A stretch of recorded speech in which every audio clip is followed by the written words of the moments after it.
Esa voz en el teléfono no era humana. Antes de comenzar, si te gustan estas historias de terror real, suscríbete al canal Relatos Oscuros y activa la campanita para no perderte ningún relato. Hoy te traigo 4 llamadas aterradoras que recibí durante mis años como policía. Llamadas que me enseñaron que hay cosas en este mundo que ninguna gente debería tener que enfrentar. Me llamo Javier y tengo 47 años. Fui policía nacional en Madrid durante 23 años antes de jubilarme anticipadamente por motivos que pronto entenderás. Entré en la academia a los 20 años, recién salido del servicio militar, lleno de ideales sobre servir y proteger a la comunidad. Trabajé en diferentes distritos de Madrid, desde los barrios ricos de Salamanca hasta las zonas más complicadas de Vallecas y Carabanchel. He respondido a todo tipo de llamadas: robos, agresiones, accidentes de tráfico, disputas domésticas, encontrar cadáveres. Pensaba que después de más de 2 décadas en el cuerpo, ya lo había visto todo. Pero lo que me pasó en septiembre del 2018, durante un turno nocturno en el distrito de Tetuán, me enseñó que hay llamadas que rompen todas las reglas de lo que consideramos posible. Hay cosas que la razón no puede explicar. Esta es una de ellas. Era un viernes por la noche, alrededor de las 2 de la madrugada. Yo estaba de turno en la comisaría del distrito de Tetuán, cubriendo el turno de noche que nadie más quería porque incluía el fin de semana. Mi compañero habitual, Roberto, estaba de baja por una lesión de rodilla, así que esa noche trabajaba solo en la recepción, atendiendo llamadas y coordinando las patrullas que estaban en la calle. La noche había sido tranquila hasta ese momento. Algunas llamadas por ruidos molestos, una disputa de pareja que se había resuelto pacíficamente, un par de borrachos que necesitaban ser llevados a casa. Nada fuera de lo normal para un viernes nocturno en Madrid. Estaba tomando un café, revisando papeleo atrasado, cuando sonó el teléfono de emergencias. Lo cogí, automáticamente, como había hecho miles de veces. ¿Policía Nacional? Dígame. Silencio al otro lado. Podía escuchar que la línea estaba abierta. Había un sonido de fondo, como viento o respiración pesada, pero nadie hablaba. ¿Hola? ¿Hay alguien ahí? ¿Necesita ayuda?, pregunté, elevando un poco la voz. Entonces escuché la voz. Era de mujer, o al menos sonaba como una mujer, pero había algo profundamente perturbador en el tono. Era monótona, sin emoción, como si estuviera leyendo un guión. Ayuda, necesito ayuda. Estoy en la calle Bravo Murillo, número 247, tercero izquierda. Por favor, vengan. ¿Cuál es la emergencia, señora?, pregunté ya anotando la dirección. Bravo Murillo 247 estaba solo a unas 6 manzanas de la comisaría. ¿Está herida? ¿Hay alguien más ahí con usted? Necesito ayuda, repitió con exactamente el mismo tono, la misma cadencia, como si fuera una grabación reproduciéndose.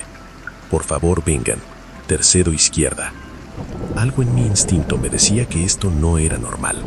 En 23 años atendiendo llamadas de emergencia, desarrollas un sexto sentido para cuando algo está mal. Las personas en verdadero peligro tienen pánico en la voz, urgencia, emoción. Esta voz era completamente plana, vacía. Cierra los ojos por un momento e imagina esto. Estás solo en una comisaría en medio de la noche. Las luces fluorescentes zumban sobre tu cabeza.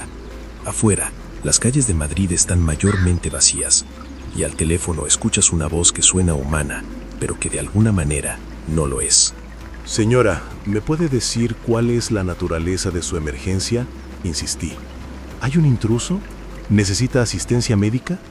Vengan, dijo la voz, aún con ese tono antinatural. Tercero izquierda, número 247. Y entonces, justo antes de que la línea se cortara, escuché algo más. Un sonido de fondo que me heló la sangre. Risas.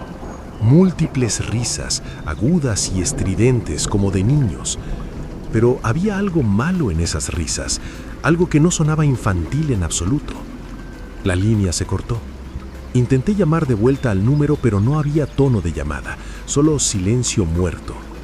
Revisé el sistema de rastreo de llamadas. El número aparecía como desconocido, lo cual era extraño porque incluso las llamadas de teléfonos móviles suelen mostrar algún identificador. Debería haber ignorado mi instinto. Debería haber enviado una patrulla para verificar y quedarme en la comisaría. Pero algo me empujaba a ir personalmente. Tal vez era curiosidad, tal vez era ese sexto sentido policial diciéndome que esto era importante. Llamé por radio a una de las patrullas para informarles que iba a verificar una llamada sospechosa en Bravo Murillo 247 y que volvería en 30 minutos. Tomé el coche patrulla y conduje las 6 manzanas hasta la dirección. Bravo Murillo es una de las avenidas principales de Madrid, ancha y bien iluminada, llena de tiendas y edificios de apartamentos. Pero a las 2 de la madrugada estaba prácticamente desierta, solo algunos taxis y coches ocasionales pasando. El número 247 era un edificio de apartamentos de los años 70, de ladrillo rojo oscuro, con 6 plantas. No había nada particularmente notable sobre él. El portal estaba cerrado, pero cuando probé el intercomunicador del tercero izquierda, nadie respondió.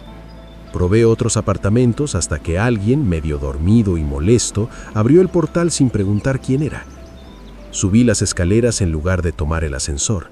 En situaciones potencialmente peligrosas, las escaleras te dan más control, más opciones de escape. Las luces de la escalera parpadeaban ocasionalmente, ese tipo de bombillas viejas que necesitan ser reemplazadas, pero que nadie se molesta en cambiar. El edificio olía a comida cocinada y a humedad. Llegué al tercer piso. Había 2 puertas, una a la izquierda y otra a la derecha. La puerta de la izquierda era la número 3I. Me detuve frente a ella, escuchando. No había ningún sonido proveniente del interior. Toqué el timbre. Nada. Toqué más fuerte, llamé: «Policía Nacional, ¿hay alguien ahí que haya llamado solicitando ayuda?». Silencio. Estaba a punto de irme, pensando que había sido una broma de mal gusto o una llamada equivocada, cuando la puerta se abrió. No se abrió de golpe ni lentamente de manera dramática, simplemente se abrió, como si alguien hubiera girado el pomo desde dentro, pero no había nadie visible al otro lado. «¿Hola?», llamé, poniendo mi mano instintivamente en mi arma reglamentaria, aunque no la saqué. «Policía Nacional, recibimos una llamada de emergencia desde este apartamento». La puerta se abrió más, revelando un pasillo oscuro. Las luces estaban apagadas, pero podía ver vagamente la entrada de un apartamento normal.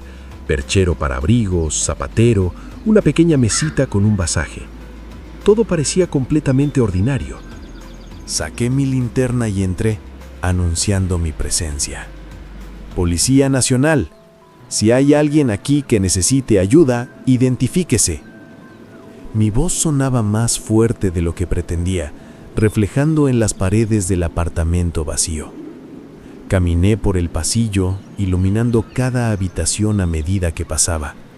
El apartamento estaba completamente vacío. No vacío de personas, sino completamente desocupado. No había muebles, no había cortinas, no había nada. Solo habitaciones vacías con paredes desnudas y suelos de parquet polvorientos, como si nadie hubiera vivido allí en años. En la sala de estar, que daba a la calle Bravo Murillo, había algo escrito en la pared con lo que parecía ser carbón o algo negro y sucio. Enfoqué mi linterna en las palabras. Decían: «No deberías haber venido». Sentí un escalofrío recorrer mi espalda. Esto era claramente una trampa de algún tipo, pero ¿para qué? No había nadie aquí. ¿Era una broma elaborada? Pero entonces, ¿cómo sabían que vendría? ¿Cómo habían escrito ese mensaje específicamente para mí? Fue entonces cuando escuché las risas. Las mismas risas agudas e infantiles que había escuchado por teléfono, pero ahora venían de todas partes a la vez, del techo, de las paredes, del suelo, rodeándome desde todas direcciones. No eran risas grabadas, eran demasiado vivas, demasiado presentes. Giré en círculos iluminando cada esquina de la habitación vacía con mi linterna. No había nadie. Las risas continuaban, haciéndose más fuertes, más frenéticas. Y entonces vi las sombras. En las paredes iluminadas por mi linterna había sombras moviéndose. No mis sombras, sombras de formas pequeñas, como niños, corriendo en círculos, pero cuando enfocaba la linterna directamente en ellas, desaparecían. Retrocedí hacia la puerta, mi corazón latiendo violentamente. Las risas alcanzaron un crescendo, tan fuertes que me dolían los oídos, y entonces, súbitamente, pararon. Silencio absoluto, más aterrador que las risas. Salí del apartamento corriendo, bajé las escaleras de 2 en 2, casi cayéndome en mi prisa por salir del edificio. No paré hasta llegar al coche patrulla. Una vez dentro, con las puertas cerradas, mi respiración comenzó a normalizarse. Miré hacia arriba, hacia el tercer piso. En la ventana del apartamento 3I, que había estado oscura y vacía, ahora había luz, y en esa luz podía ver siluetas pequeñas, como de niños, presionadas contra el cristal, mirándome. Arranqué el coche y me alejé de allí a toda velocidad. De vuelta en la comisaría, escribí un informe vago sobre una verificación de llamada sospechosa sin incidencias. No mencioné las risas, ni las sombras, ni el mensaje en la pared. ¿Quién me creería? Al día siguiente, durante mi día libre, volví al edificio. Durante el día, a plena luz, con gente caminando por las aceras, hablé con el portero, un señor mayor llamado Antonio, que llevaba trabajando allí 20 años. Le pregunté sobre el apartamento 3I. «Ah, ese apartamento», dijo, su rostro cambiando. «Lleva vacío desde el 2005. Hubo una tragedia ahí, una familia entera. El papá perdió el trabajo, tenía deudas. Una noche hizo una pausa, incómodo. Mató a sus 3 hijos pequeños y luego se suicidó. La mamá estaba de viaje visitando a su familia. Cuando volvió y encontró... Bueno, nunca se recuperó. El apartamento ha sido imposible de alquilar o vender. La gente que lo visita dice que hay algo malo ahí. Dale me gusta si lo estás disfrutando y cuéntame en los comentarios, ¿alguna vez viviste algo paranormal? Me encantaría leer tu historia». Pero esa no fue la única llamada perturbadora que recibí. De hecho, unos meses después, en diciembre del mismo año, recibí otra que fue igual de aterradora. Esta vez no estaba solo en la comisaría, estaba con mi nueva compañera, Lucía, una agente joven de 28 años que acababa de ser transferida a nuestro distrito desde Zaragoza. Eran las 4 de la madrugada de un martes. Madrid estaba bajo una ola de frío, con temperaturas cerca de 0 grados. Lucía y yo estábamos en el coche patrulla haciendo una ronda rutinaria por el distrito, con la calefacción al máximo y bebiendo café de un termo. La radio crepitó. Era el despachador de la comisaría central. «Unidad 42, tenemos una llamada de una mujer mayor en la calle Alvarado número 12, apartamento 5B. Dice que hay alguien intentando entrar en su casa. ¿Pueden verificar?». Lucía respondió. «Unidad 42, recibido, en camino». Estábamos solo a 10 minutos de allí. Hay cosas que la razón no puede explicar. Esta es una de ellas. Alvarado 12 era un edificio más antiguo que el de mi experiencia anterior, de principios del siglo XX, con esa arquitectura madrileña clásica de fachadas ornamentadas y techos altos. Cuando llegamos, el portal estaba abierto, lo cual ya era raro a esa hora. Subimos al 5º piso, donde una señora mayor nos esperaba en el pasillo, temblando con un batín puesto sobre su camisón. «Gracias por venir tan rápido», dijo, su voz temblorosa. «Soy Carmen, llevo escuchando ruidos durante horas. Alguien está intentando forzar mi puerta desde fuera». Examinamos su puerta. No había marcas de forcejeo, ningún daño visible. «¿Estás segura de que alguien estaba intentando entrar?», preguntó Lucía suavemente. «Estoy segura», insistió Carmen. «Escuché la manija girando, escuché arañazos en la madera, como si tuvieran garras». Se estremeció. «Vivo sola desde que mi marido murió hace 2 años. Conozco cada sonido de este apartamento. Esto no era normal». Revisamos el pasillo, las escaleras, incluso subimos al techo. No había nadie. El edificio estaba completamente silencioso, todos los demás residentes durmiendo. Le dijimos a Carmen que probablemente habían sido las tuberías viejas o algún animal en el techo, pero que nos quedaríamos un rato para asegurarnos de que estuviera bien. Nos quedamos en su apartamento, tomando té que ella insistió en prepararnos. Era un apartamento acogedor, lleno de fotos familiares y recuerdos de toda una vida. Hablamos con ella sobre su familia, sus nietos, su vida. Parecía calmarse. Alrededor de las 5 de la madrugada, estábamos a punto de irnos cuando Lucía se paralizó. ¿Escuchaste eso?, susurró. Yo también lo había escuchado. Arañazos. Desde el otro lado de la puerta de entrada.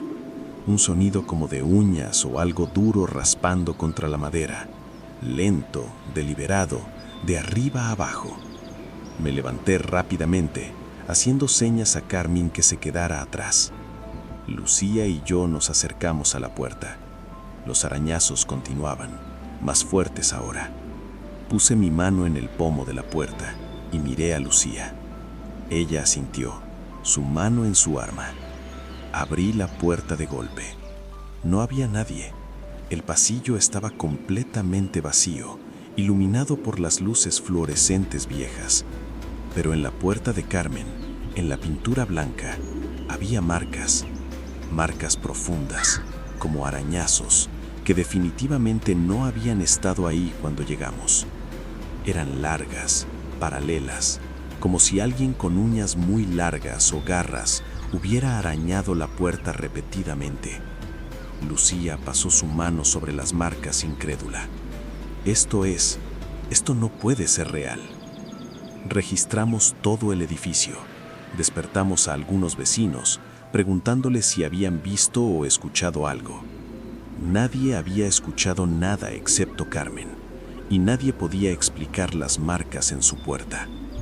En los días siguientes, investigué la historia del edificio. Descubrí que en 1978, en ese mismo apartamento 5B, una mujer mayor fue asesinada durante un robo. El asesino nunca fue capturado. Según los registros policiales antiguos, las marcas en su cuerpo sugerían que había sido atacada con algo con garras o uñas muy largas. Y hablando de llamadas inexplicables, debo compartir la experiencia que tuve en marzo del 2019, esta vez en un pueblo pequeño en la provincia de Madrid. Me habían enviado temporalmente a reforzar la policía local en Colmenar Viejo, un municipio al norte de Madrid, porque estaban cortos de personal. Era una noche de sábado tranquila. El pueblo estaba casi desierto, la mayoría de la gente en sus casas. Yo estaba solo en el pequeño puesto policial local cuando recibí una llamada de un hombre que sonaba absolutamente aterrorizado. «Por favor, ayuda», jadeaba en el teléfono. «Estoy en la carretera M607, kilómetro 28. Mi coche se averió. Hay algo ahí fuera. Algo me está siguiendo». «Cálmese, señor», dije, ya agarrando las llaves del coche patrulla. «¿Puede describir qué lo está siguiendo? ¿Es un animal?» «No sé qué es».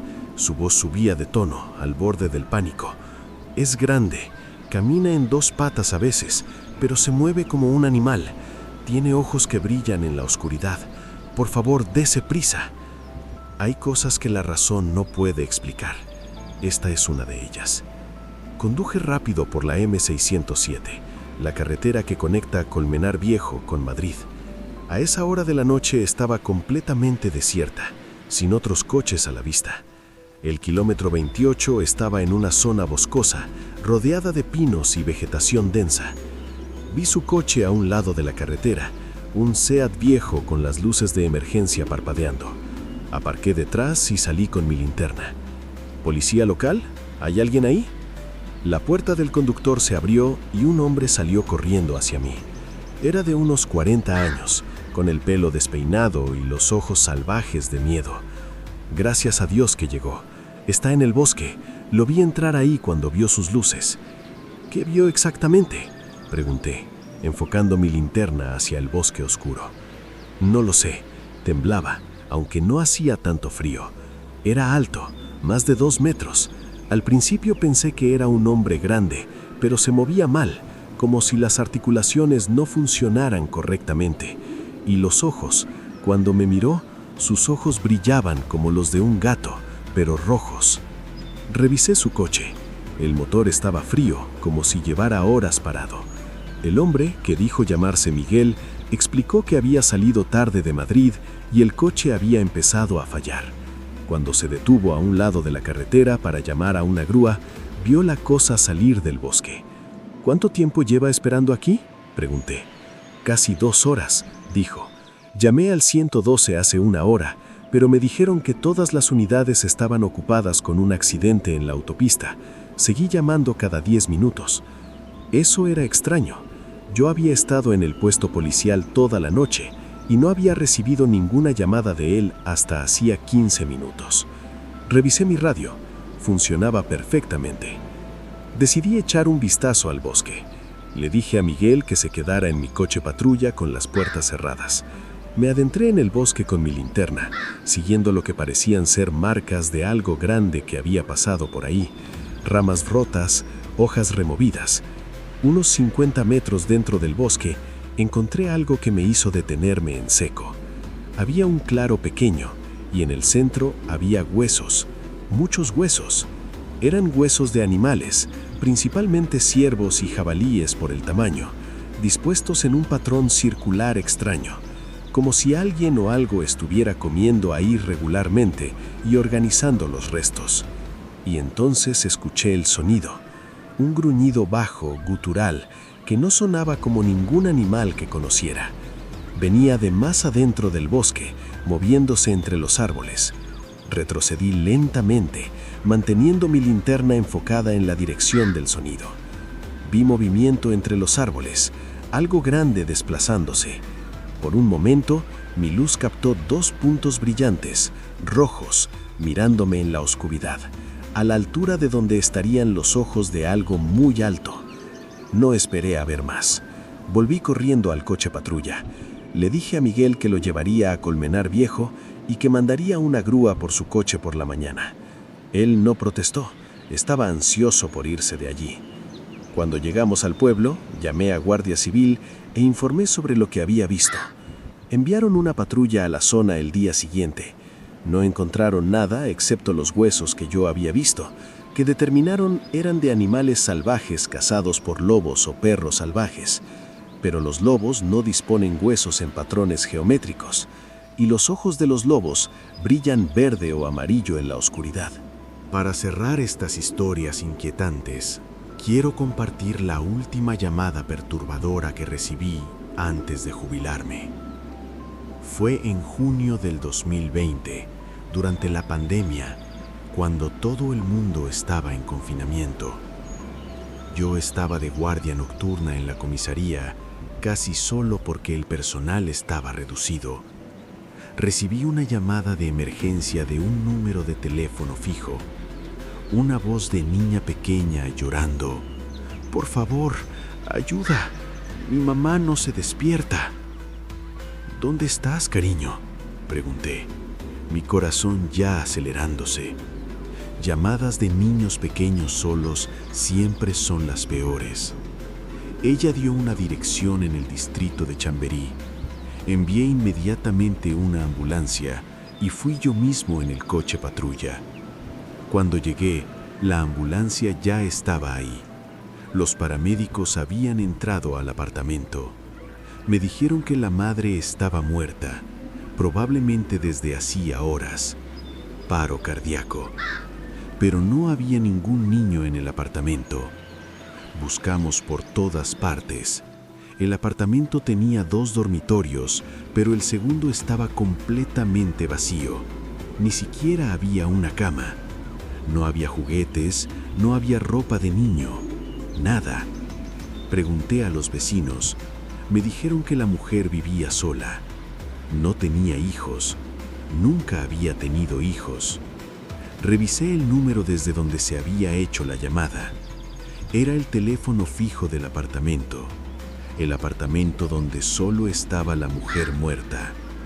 Nadie más. ¿Quién había llamado entonces? ¿Quién había llorado por ayuda con la voz de una niña pequeña? Esa fue mi última llamada como policía. Presenté mi solicitud de jubilación anticipada la semana siguiente. Después de 23 años en el cuerpo, ya había tenido suficiente. Hay cosas en este trabajo que nunca te enseñan en la academia, cosas que ningún entrenamiento puede prepararte para enfrentar. Si llegaste hasta aquí, déjame un comentario contando qué historia te impactó más. Y si conoces a alguien que le gusten estos relatos de terror real, comparte el video. Nos vemos en el próximo volumen.